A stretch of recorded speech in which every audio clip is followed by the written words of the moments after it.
그다음에 조정훈 위원장에게 제가 뉴스 하나 드리면 총선 백서 특히 제가 조정훈 의원하고 이제 저번 주에 식사를 해서 저녁을 그랬더니 옛날에 초기에는요. 예. 초기에는 조정훈 요구하는 막 문자가 몇백 개씩 와가지고 이게 일할 수가 없을 때. 예. 근데 요즘은요. 조정훈 잘한다는 지지 문자가 많이 온대 더. 이 말은 이게 지금 보수가 상당히 분열된 거죠. 옛날에는 한 위원장을 지지하는 분들이 압도적으로 조정훈 의원을 공격했거든요. 예. 근데 지금은 우리 한동훈 위원장을 또 비판하는 이런 분들에게 조정훈 잘한다고 문자가 많이 온다는 거예요. 참 이게 큰일이에요. 지금 보수가 이렇게 친한과 반한으로 지금 이게 분열돼 싸우는 거 이거 참 걱정입니다. 예, 한판 브리핑 김수민 평론가와 함께하겠습니다. 어서 오십시오. 네, 반갑습니다. 예, 자 경북 포항 영일 만에 시추 작업이 윤곽을 드러내고 있는데, 자 프로젝트명이 대왕고래. 예, 대왕고래. 노르웨이 업체가 진행한다고요? 네, 정부와 한국석유공사는 지난달부터 동해 심액 가스전 프로젝트를 대왕고래라고 명명을 하고 시추 작업 준비를 해온 것으로 알려졌습니다. 예. 대왕고래는 지구상 현존하는 최대 동물인데요. 프로젝트의 중대성이나 기대감을 반영한 것이다. 이런 해석이 나옵니다.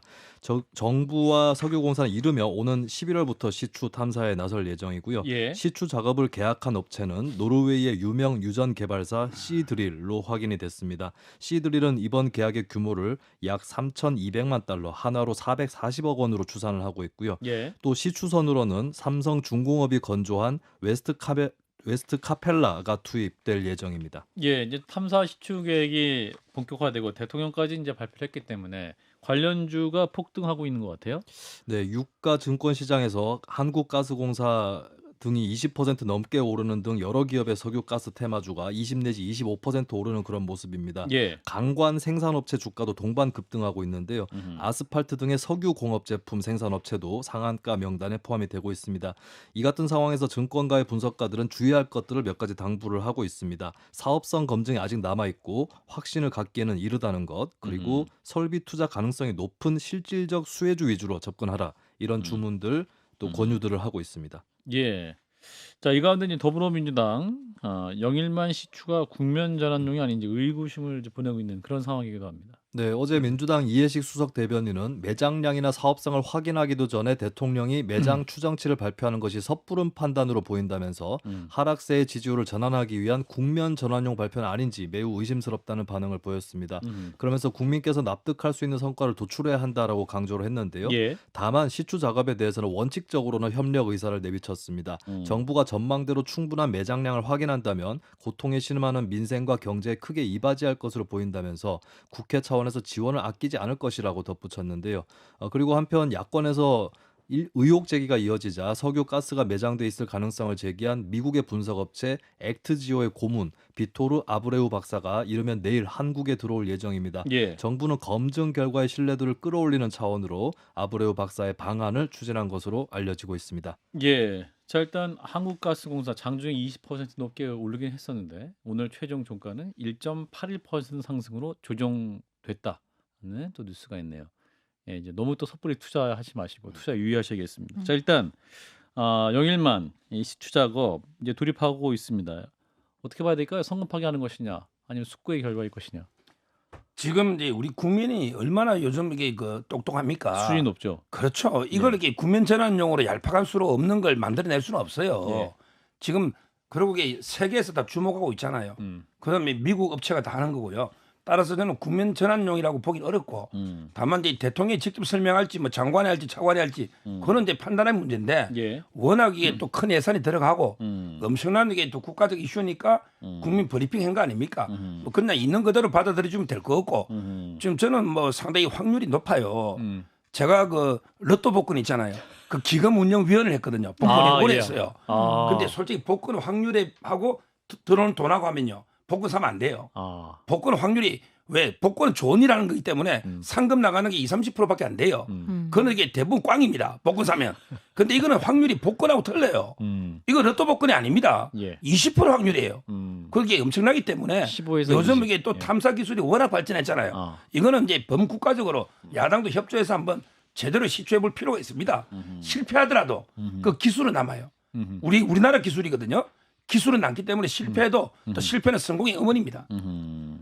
자, 일단 가스 매장 가능성을 제기한 게 미국 업체고 이제 시추 작업하는 건 노르웨이 업체인데. 자, 장 변호사님. 이게 세금이 많이 들어가니까 신중할 필요는 있는 것 같아요. 예. 20% 확률이 국민들께서 그러니까 해볼 만하다. 이게 몇백억 써도 되겠다라고 생각하실지 조금 의문인 부분이 있고요.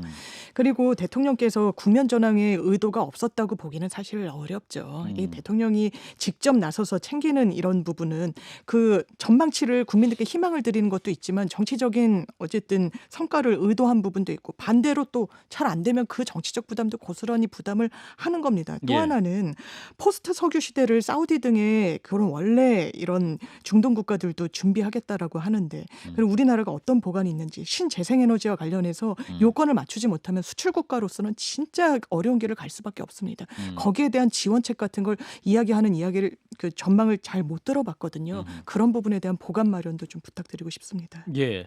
사실 이게 이제 어제 전문가랑도 얘기를 해보면 대통령이 직접 발표를 했다는 것은 기존의 어떤 가능성보다 오히려 가능성이 좀 높은 부분이 있기 때문에 직접 발표를 선택했을 수도 있다라는 분석하고 있거든요. 자, 김수민 평론가 어떻게 판단하십니까? 이게 정말 정치적 의미의 국면 전환용 카드인지 아니면 정말 과학적으로 네. 좀 근거가 이전보다는 20%보다 좀 더 높은 그 무언가가 있기 때문에 대통령이 또 국민들에게 기쁜 소식을 전해드리기 위해서 이렇게 말씀하셨을까? 그 부분은 과학이 사회적으로 어떻게 통용되느냐라는 주제와도 관련이 있는 것 같은데 이제 상식적으로 생각을 해보면은 정부의 다른 관계자가 아니라 대통령이 발표를 한다고 했을 때 예. 그것은 더 가능성이 더 뚜렷하기 때문에 발표한 거 아니겠느냐 예. 이렇게 또 추정을 물론 할 수 있는 대목이 예. 있겠고요. 다만 이제 반대로는 이제 사실 사람들은 보고 싶은 것 혹은 보이는 믿고 싶은 대로 것. 믿는 예. 그런 경향이 있기 때문에 그렇죠. 그러니까 평소에 대통령에 대해서 어떤 생각을 가지고 있었는가 아하. 이 부분이 또 발표에도 투영될 수 있다. 그렇기 때문에 대통령의 발표만 가지고 이제 과학적으로 사람들이 어떻게 인식을 할 거냐 이 부분은 굉장히 불투명하거나 혹은 굉장히 여러 갈래가 있을 수 있겠습니다. 예. 자, 이제 어제 전문가 인터뷰를 해본 결과 내년 초 정도에 이제 시추 결과 나온다고 하니까 일단은 차분하게 이제 기다려보면 될 것 같습니다. 자, 이어서 북한의 오물풍선 이상민 크리에이터가 또 재밌게 아까 얘기를 해줬었는데 이 북한의 오물풍선에 대한 맞대응 방안을 검토해왔던 정부가 이 9.19 군사합의에 대한 전면 효력 정지를 결정을 했죠 오늘. 네, 윤석열 대통령 오늘 국무회의에서 의결된 9.19 군사합의 전부 효력 정지안을 제거했습니다. 오후 3시부터 이 제거된 안의 효력이 발휘가 됐고요. 앞서 정부는 한덕수 국무총리가 주재한 국무회의를 통해서 9.19 군사합의 전부 효력 정지안을 심의하고 의결했습니다. 이렇게 9.19 군사합의의 전체 효력이 정지가 되면 대북 확성기 사용뿐만 아니라 군사 분계선 일대의 군사 훈련 재개도 가능해집니다. 예. 자, 그러면 이 효력 정지에 대한 여야 반응 나오고 있는데 좀 다르죠? 네, 더불어민주당 박찬대 원내대표는 문제를 해결하기보다 한반도의 긴장을 높여 정권이 처한 위기를 모면하려는 나쁜 대책이라고 비판했습니다. 예. 강대강 대결로 한반도에서 긴장을 높이는 것이 문제 해결 방법이 될 수도 없고 가뜩이나 어려운 경제 상황에 도움이 될 리는 만무하다라고 했는데요. 예. 반면에 국민의힘 추경호 원내대표는 불가피한 대응 조치로서 우리 국민의 안전을 지키기 위한 것이다라고 평가를 했습니다. 예. 또 민주당의 비판에 대해선 북한 도발의 책임을 정부 탓으로 돌린 데 이어 이번 효력 정지에 대해서도 평화를 위협하는 조치라 강변하고 있다. 도대체 어느 나라 정당인지 알 수 없다라고 비판했습니다. 예, 긴장을 높이는 나쁜 정책이다. 혹은 여당 말대로 우리 국민의 안전을 지키는 불가피한 조치다. 서 변호사님은? 우리 로마법의 법원 중에 예. 약속은 지켜져야 한다. 이런 데 법원이 있어요. 예. 약속은 지켜져야 한다. 이게 법의 근본 명제입니다. 예. 근데 단서가 있어요. 상대가 지키는 한. 저도 이게 약속을 지키는 거예요. 근데 9.19 합의 약속이죠. 예. 북한이 다 지켰습니까? 북한이 그동안 연락사무소 폭파하고 계속 탄도미사일 쏘고 이미 북한이 어긴 게 수십 번 있을 겁니다. 아마. 예. 제가 수백 번이 모르겠어요. 엄청나게 많아요. 근데 우리가 참고 참았잖아요. 예. 따라서 저는 북한이 약속을 어기는데 우리만 지키라. 이건 말이 안 되는 거고 따라서 정지한 건 너무 당연하고요. 그다음에 우리 민간 단체나 풍선으로 북한에 보내는 거하고요. 틀려요. 우리는 이제 뭐 달러도 보내주고 물론 이게 글도 있죠. 삐라 글도 있고 그건 이제 민주화를 위해서. 예. 그다음에 먹을 것도 있고 이거 보내는 거하고 쓰레기 오물 보내는 거 같습니까? 다르잖아요. 예. 이거는 명백하게 쓰레기 오물을 남의 나라에 투기하는 거 있잖아요. 이거는 명백하게 국제법 위반이 맞아요. 따라서 이게 저는 정부 조치는 불가피하다 봐요.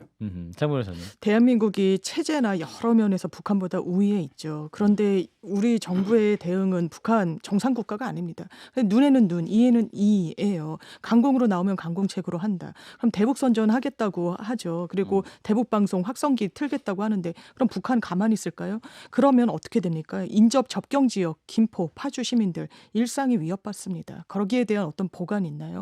대안 있나요? 북한은요 기본적으로 다루기 어려운 그런 정상국가가 아닌 국가예요. 예. 그래서 어르고 다르기도 하고 어떤 국제사회로 이끌기도 하면서 다른 나라들의 공조도 이끌고 문재인 전 대통령도 평화를 우리가 기치로 건다고 했을 때 다른 나라의 협조를 구하기가 쉬웠다는 겁니다. 예. 그런데 이 정부에는 그런 어떤 고차방정식을 풀 능력과 의지가 있는지 좀 의문입니다. 예.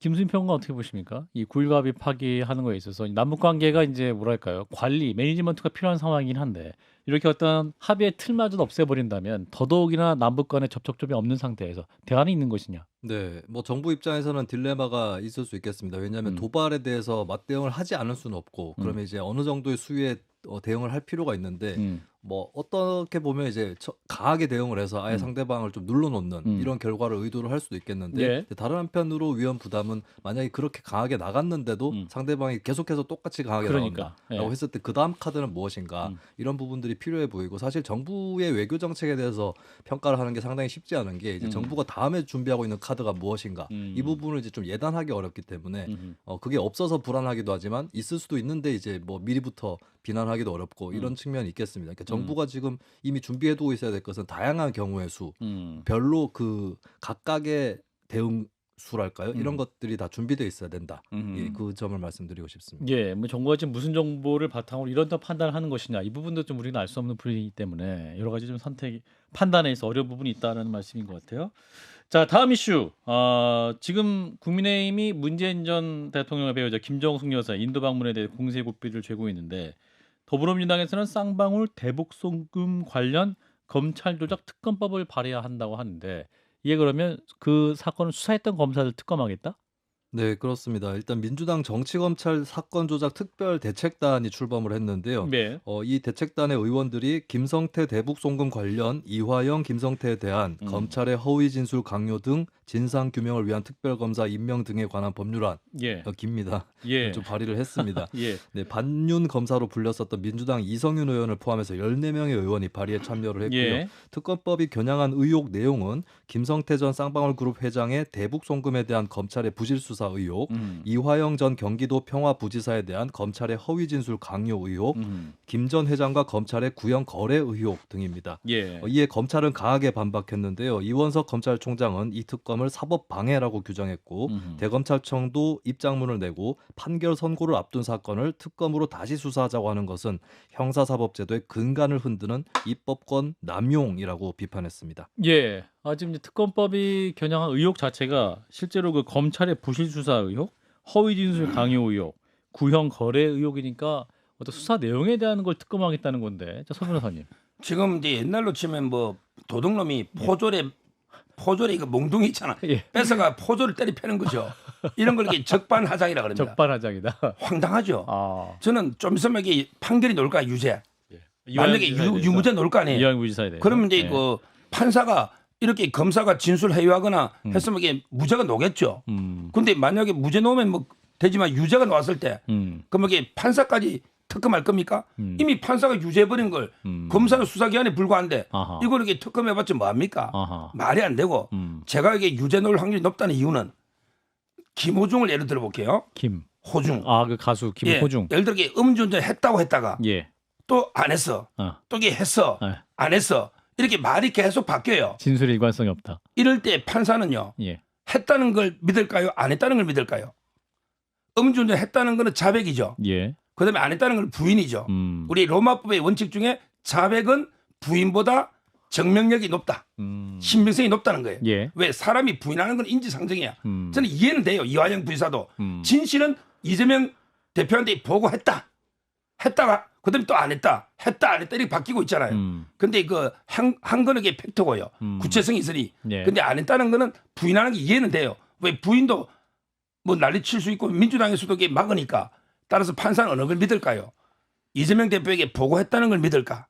안 했다는 걸 믿을까? 저는 이게 보고했다는 걸 믿고 유죄가 나올 가능성이 높다. 판결만 지켜보세요. 며칠 뒤니까 제가 다음 주에 노사 한번 보자고요. 저는 이게 판사가 유죄다 논다 이래 봅니다. 그 판사가 아주 똑똑한 판사예요. 신진호 부장이. 아주 엘리트입니다. 저도 그 판사한테 2년간 재판 받아봤어요. 저도 유죄 나왔어요. 우리 그 의장 성남시 의장요.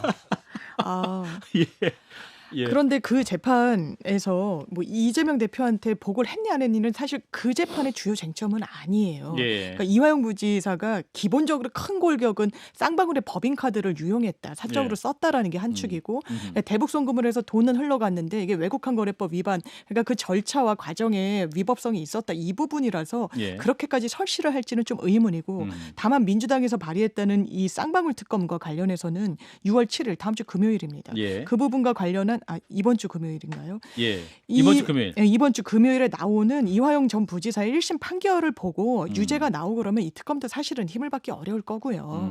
왜냐하면 증거 조작, 뭐 회유 이런 걸 피고인 신문을 통해서 굉장히 장황하게 이야기를 했기 때문에 판사가 이 부분에 대한 판단이 어느 정도는 있을 거라고요. 그래서 이건 지켜봐야 될 것 같습니다.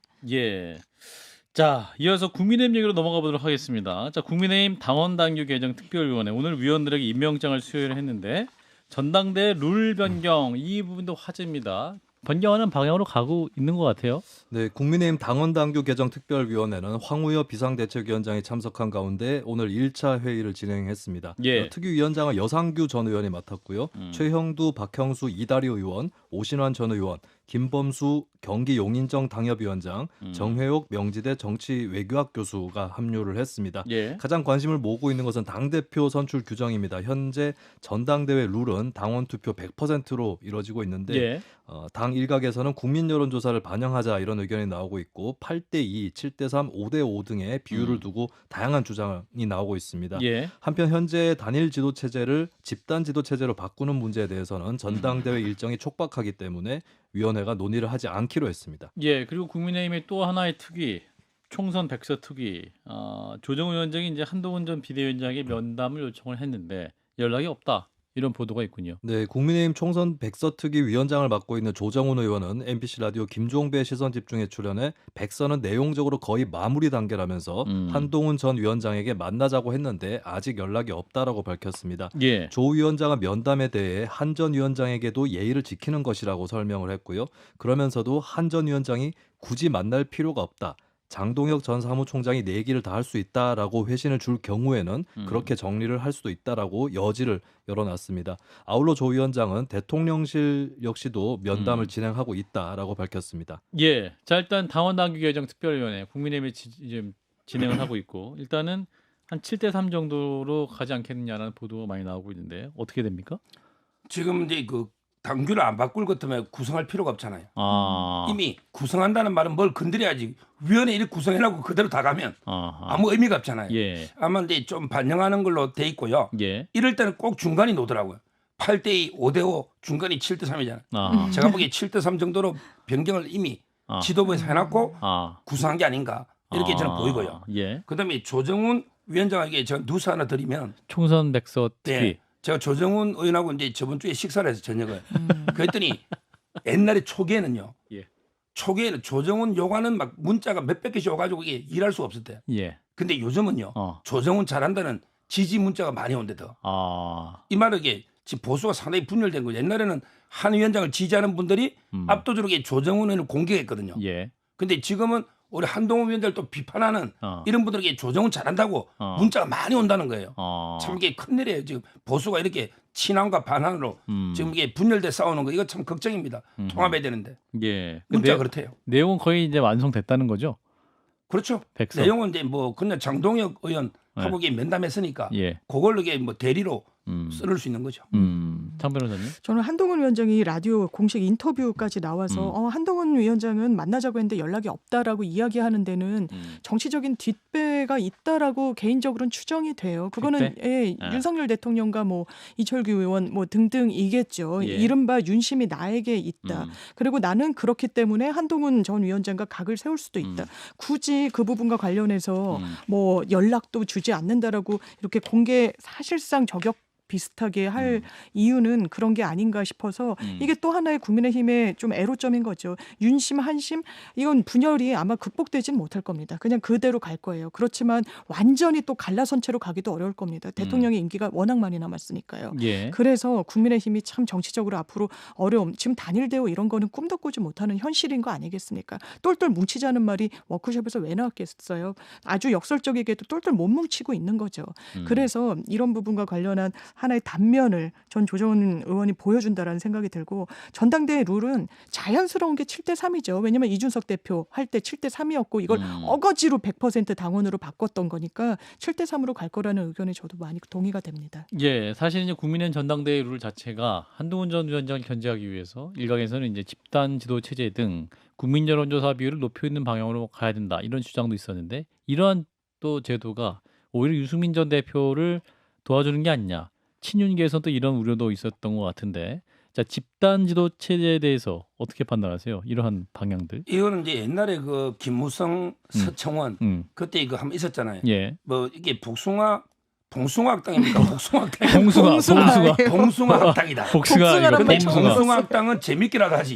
이거는 재미도 없잖아요. 재미도 없잖아요. 맨날 싸우는 짜증만 하죠. 봉숭아 학당은 재미라도 있는데 이건 짜증 나니까. 집단지도 체제 경험이 아하. 있는 거죠. 그래서 이번에는 이게 그 도입 안 하는 걸로 알고 있습니다. 아 집단지도 체제도 아니다. 예.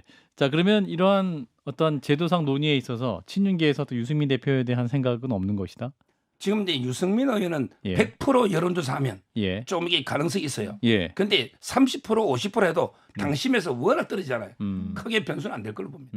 그렇군요. 자, 김수민 평론가 어떻게 보십니까? 현재 그 국민의 전당대회 룰 네. 개정 논의에 대해서 현재 뭐 7대3, 5대5, 뭐 3대7까지 이게 나오고 있습니다만 어떻게 좀 될지. 일단 대부분은 국민 여론조사를 50% 초과해서 반영하자는 얘기는 많이 나오고 있는 것 같지는 않습니다. 예. 그렇기 때문에 어느 정도 이제 끼워 넣기 수준, 뭐 최대 50%에서 판가름이 날 것 같은데, 예. 근데 사실 여기에는 원래 정답은 없는 문제고, 그럼 결국에는 이제 좀 각자의 셈법에 따라서 예. 많이들 주장이 나오지 않을까. 대충 국민 여론조사 이 정도 들어가면 내가 이길 수 있다. 뭐 이런 셈법들이 좀 더 나올 것 같은데 묘하게도 약간 이해관계가 일치하는 주자가 있다면 아직까지 뭐 출마 선언을 하진 않았지만 한동훈 전 위원장하고 유승민 전 의원이 이해관계 좀 일치할 수도 있다. 아하. 왜냐하면 두 사람 다 이제 대중성은 이제 한쪽은 지지층을 중심으로 한 대중성이 높고 한쪽은 이제 당 바깥에 뭐 무당층이나 이쪽에 조금 더 경쟁력이 있다고 하는데 예.